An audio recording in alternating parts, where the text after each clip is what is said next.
LA Film Noir Films. The clock starts now. Sunset Boulevard and Mulholland Drive. Two film noir Sunset films. Boulevard and Mulholland Drive.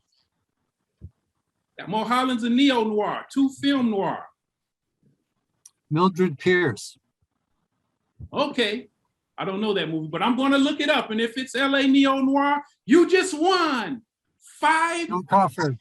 500 sent to Del Taco. Thank you so much, my friend.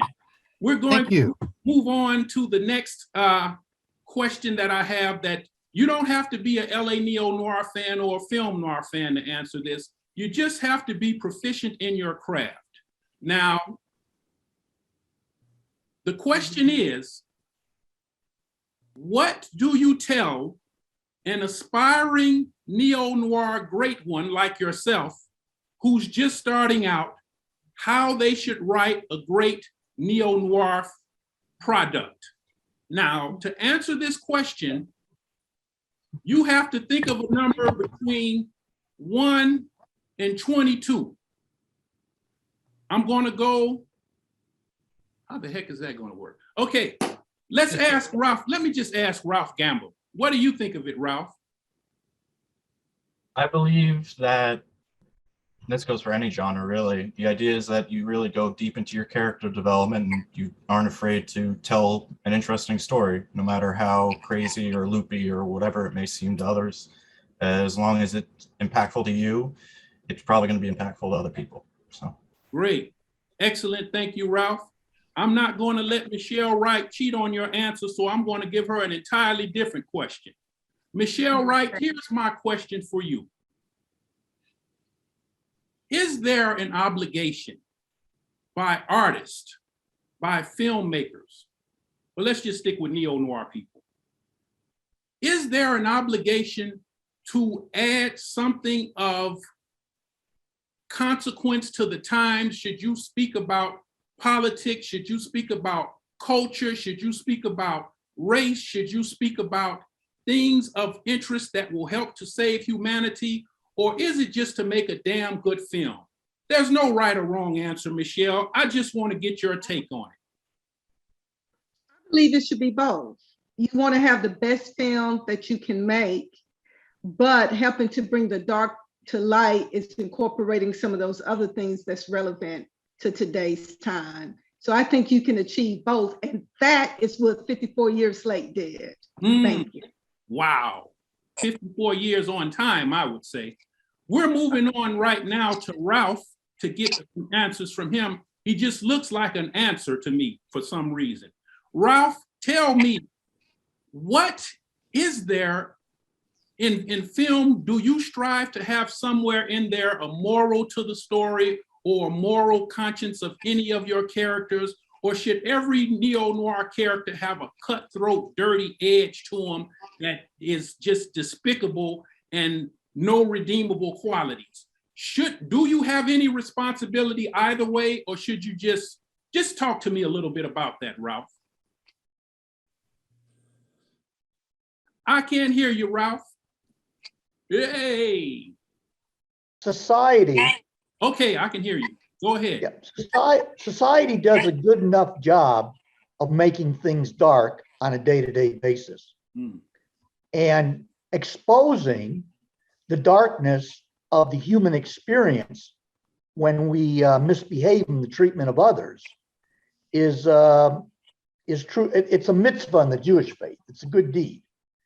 Now, having the courage to act on what you know is wrong and for no gain whatsoever, make that wrong right or bring the darkness to the light and eliminate the darkness is what I do. And it's so my films are a byproduct of my daily immigration fights, and they're in the hundreds, and I'm not an attorney. I just advocate as a private individual.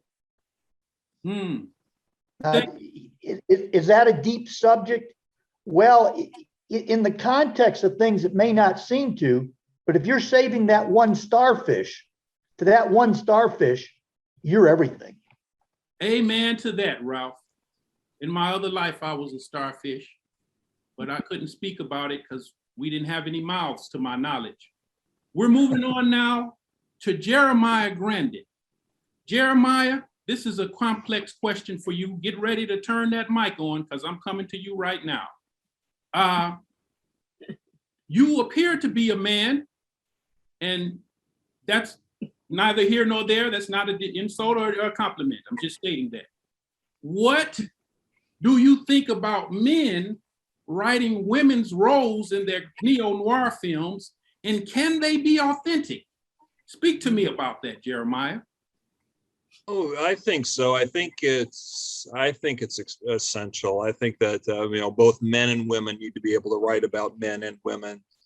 And I think that the important thing, which maybe one kind of develops is with time, is just being like developing sensitivity, like just developing understanding, knowing people, having experience, or just looking at people in a thoughtful way. And I think if you do that, if you go in there solid with that kind of mindset, I think that you can, that a man can create incredible female characters and a woman can create incredible male characters. Thank you very much, Jeremiah. That was a profound answer. However, I know Lucinda's going to raise hell about this. Get him, Lucinda. Tell him how you feel about his answer. Well, I grew up with two older brothers, and I just really felt, I learned so much about their trials and tribulations when they were kids, adolescents, and college, the whole thing. And I never felt really that separated from men. I think that we have a lot in common, even though we have our differences. But I think I agree with Jeremiah. I think that you can get into the role, a male role or a female role, if you have empathy for your character, right? I mean, that's what you have to have. So I don't see a problem there. That's interesting. Very profound, very profound. Jack, can you write from a female 12-year-old Black woman's point of view? Let's hear from you, Jack. I honestly, I can't say that I've ever tried. I'd have to spend some time with some 12-year-old Black females, but that's our job as a writer, is to get in the headspace of the people we're writing about, and to do the legwork to find out how that person ticks, how does that character react to things and move. Profound indeed. The gentleman that reminds me of Stallone with the shades on, can you please come back for a second? Are you talking about Carl? There you go. I'm talking about the guy I'm looking at right now. He's got some nice shades on. I think he has a red shirt on. Oh, you put my glasses on? Yeah, Carl Nemec. Carl Nemec. That's what I need. Yeah. The name that goes with the guy. Okay. Carl, okay. Talk to me about, I have a question for you, Carl, and the question is this. People give a lot of flack to neo-noir, that and gangster rap, maybe gangster rap a little bit more, whichever that is. I mean, gangsters are in neo-noir as well. Is this the kind of project where the parents can go, what about the children? Do you hurt people with this stuff, with this neo-noir stuff being all gritty and bloody and violent? Or do we have no responsibility? Can we be as bloody as we want to be in this thing? Wait, that didn't come out right. Well, you know what I mean. It probably did come out right. I just didn't like all the blood in that question, but Yeah, I hear you. I think I know what you're talking about. Yes. I'm first of all, you're going to find a lot of kids who are into horror. And I myself am not into horror. I don't like that type of violence. It's not the type of violence or bloodshed that I like to see. I'm also not into war games or war movies. I do love the old style black and white noir films where you don't really see a lot of stuff. But I got to admit, when I write in today's world, I show as much as what is necessary, both on the violence, the sex, and the humor, and so that there's a sense of reality to it. and I try my best not to overdo it. Now, and I don't feel that this kind of the stuff that noir films do is going to affect the kids any more or any less than what they see in these video games that they do. I mean, I've got 4 kids. They play those video games where they're killing people all day. I don't see film noir affecting in a negative way, especially when they have very good stories involved there. Because a lot of noir deals with love, people being fooled over love and all that kind of stuff by, you know, and there's along with desires for a better life, you know, and to all means and stuff. So it, you know, there's a big round world out there for noir as opposed to just straight kill them and massacre them and chase them through woods and chop them up. People being fooled by love, as opposed to love being fooled by people, which is an entirely different festival. We're moving on to Joe Cunningham, ladies and gentlemen. We can't leave without getting his 2 cents on that. What do you have to say about that, Joe? Can you repeat the question? I'm sorry. No, I can't actually. Let me come up with another one for you. Sure. What responsibility do the filmmakers have of neo-noir to the kids? There's a lot of stuff. By golly, I just came back to the original question I was going to ask you. What do you think about the moral obligation for the kids, Joe, the freaking kids? Do we have an obligation to treat them nice or in our neo-noir and have some levels of decency in our films? Speak to us, Joe. You mean like the kids in the audience or the kids in the film itself? Wow, that opened up a brand new universe, Joe. Yes, speak to me about the kids. Well, you shouldn't be doing bad stuff with kids as much as you can help it. I don't want to condone that on LA Neo Noir Film Festival. I'm talking about the audience right now. Let's just stick to that for now, Joe. Do we make films? Do we have an obligation, let's say to the 10-year-old, the 11-year-old, to kind of keep it a little PC or keep it clean, our neo-noir films? Talk to me, Joe. This is just my personal opinion, and I can't speak for the other writers involved in my film. But I think that as a kid who was really sheltered in a very temperamental way as a child, I think it's really important as an artist to show the truth as much as you can. And, you know, while not every film, my son is literally standing over here playing virtual reality games. But obviously not every film is appropriate for a kid, but hopefully every kid becomes an adult and is exposed to art and film. And hopefully that art leads them to some sort of truth-seeking journey. So I think that as myself as a filmmaker, what I think my movies are awful if they don't portray some sort of truth-seeking, whether it be in what actually happens, you know, like this violence or this dialogue or something, even if it's awful. But also the characters themselves, whether they're good or bad, are usually on our human journey to try to find fulfillment or happiness or whatever. So I think, you know, if as a filmmaker, I think my films are awful if they don't reflect that sort of thing. I don't know if that's a good answer. I just want to say, Joe, no matter where you go, there you are, Joe. We're moving on to John. People, it's hard to keep talking to Joe. He makes me too emotional. We're moving on to John Lepis. Have I spoken with you, John? Yes or no with your question, your extra question? You have not spoken to me about the extra question.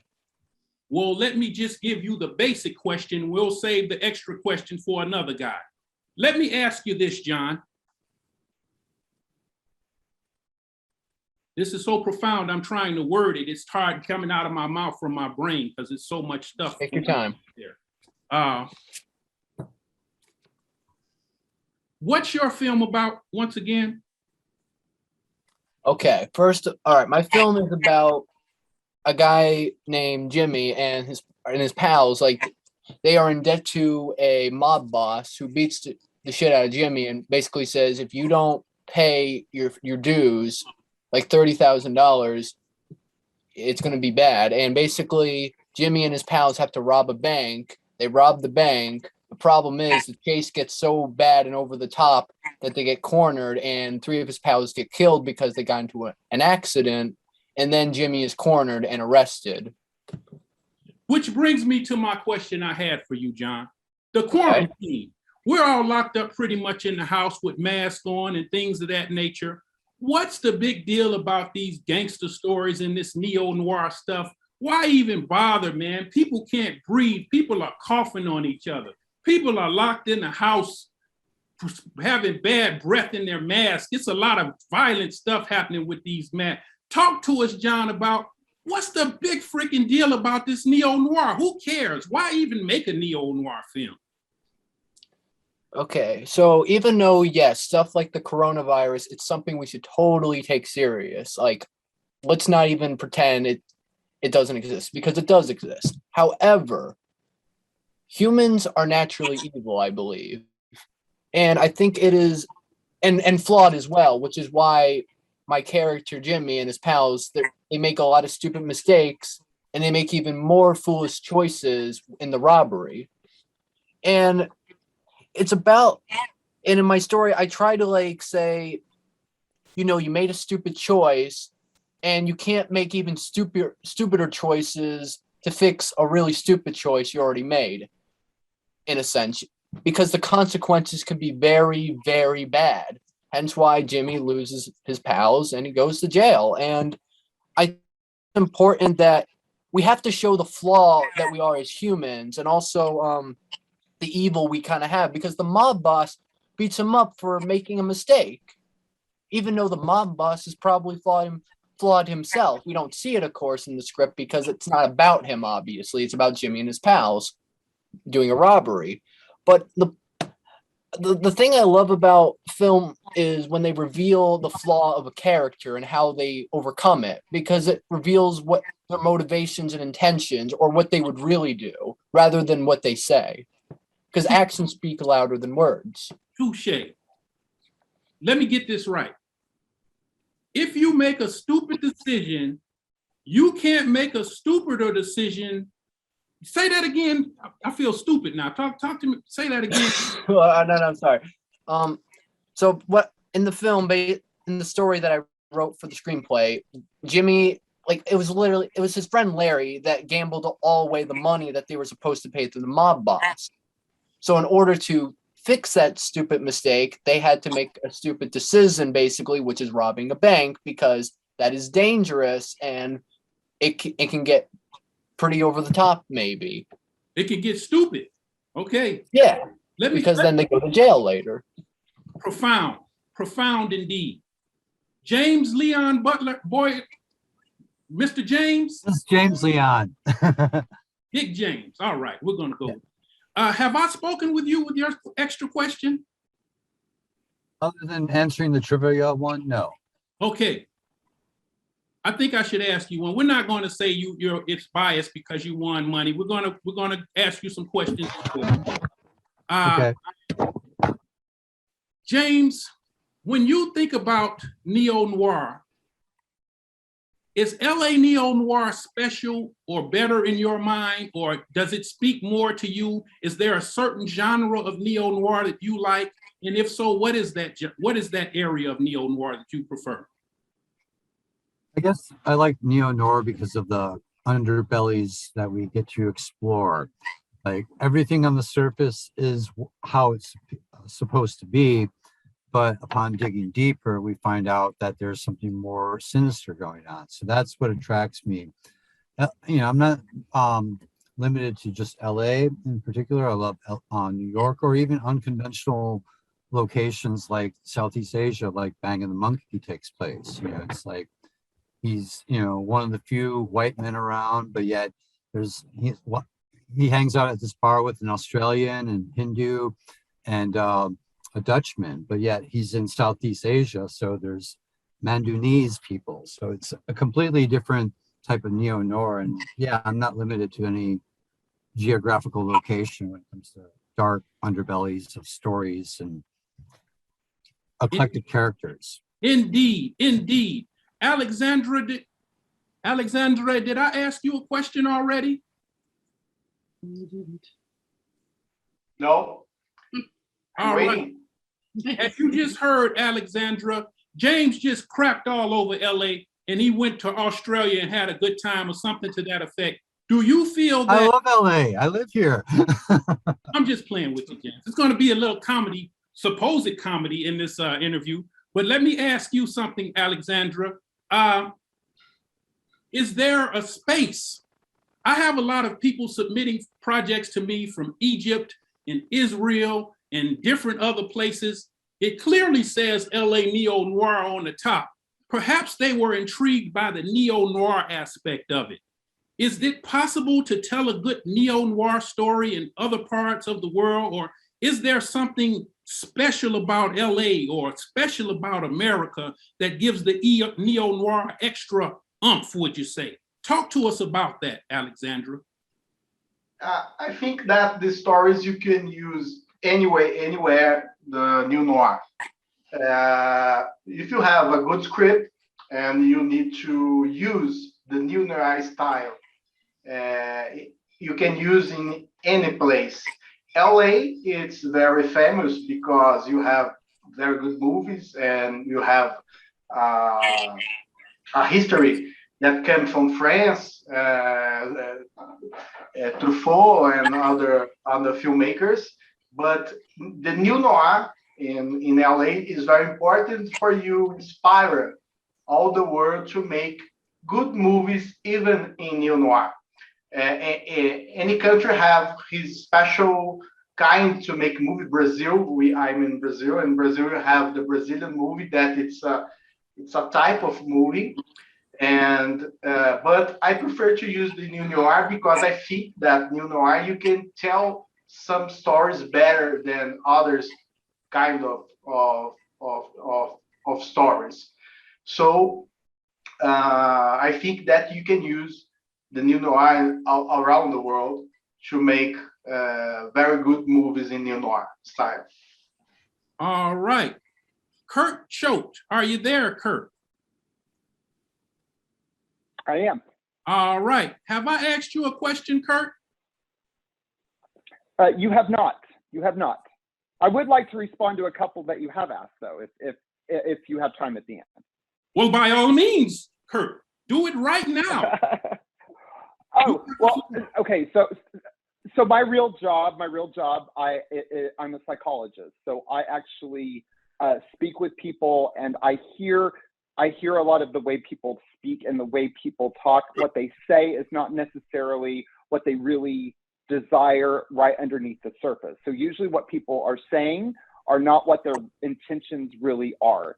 And that really comes out. So I think of noir and neo-noir as being more of this extension of reality. There is sort of, now of course it is, granted there are like these extremes of like crime and so forth, but it's more of an extension of the person, of the character, of people, and revealing the inner kind of workings that are not that typical movies, mainstream movies. What they say is what they do, and you know, there's no real sort of undercurrent. The second thing I wanted to talk about was the aspect of the gender that you were speaking of. Yes. My research has to do with transgender and gender non-conforming, gender diverse individuals. There is this aspect of this expansion of our language and the way people use language to identify who they are, how that is expanding in our world, and how some people are accepting of it, some people are not. And I think that could really open up a lot of doors as well to character development, because, you know, when you're stuck in this sort of binary of male and female, you're very limited.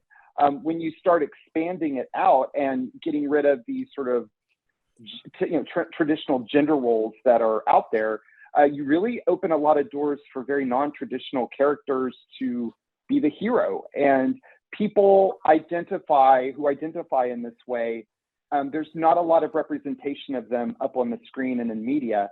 And I think that's very helpful for them to feel that they are not being excluded because, you know, being in a group that is, you know, a minority group or kind of a marginalized group, it's important that being able to model and see you up on the screen is a very important aspect to consider as people write their characters. So I just wanted to make sure, you know, you were talking male, female.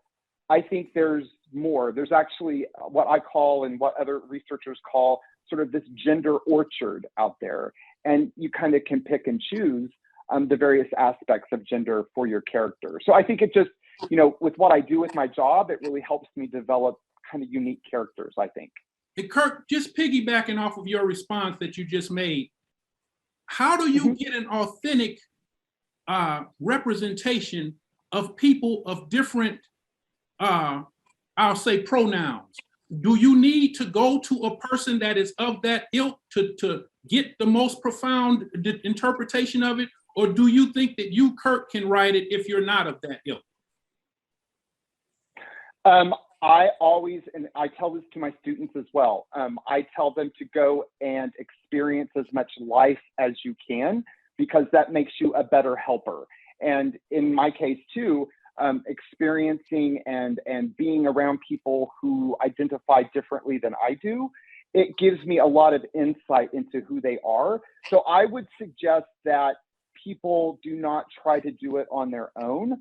I suggest that people go out and do volunteer work, go to places where those individuals, they can talk to them and interact with them.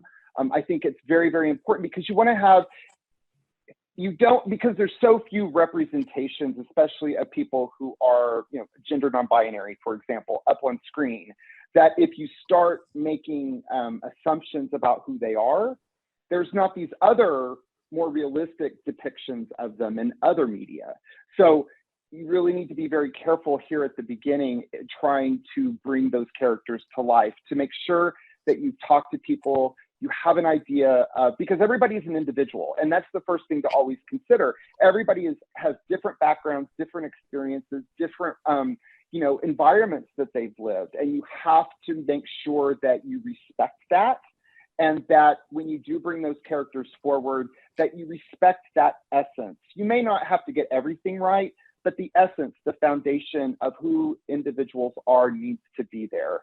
And so I would highly recommend people go out and just experience and be around people, different religions, different races, different sexual identities, gender identities, all of that, to really get a grasp of, you know, people and who we are and this helps to really build characters.